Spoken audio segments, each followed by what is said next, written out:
मध्य प्रदेश के अंदर कुछ दिन पहले 6 मासूम बच्चों की किडनी फेल होने की वजह से जान चली गई।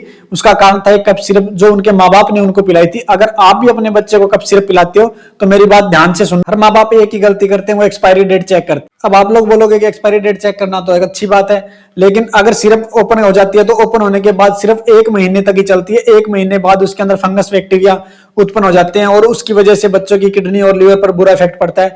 भले उसकी एक्सपायरी डेट कितनी लंबी पड़ी हो, इसलिए ये जानकारी भारत के प्रत्येक माँ बाप को पता होनी चाहिए।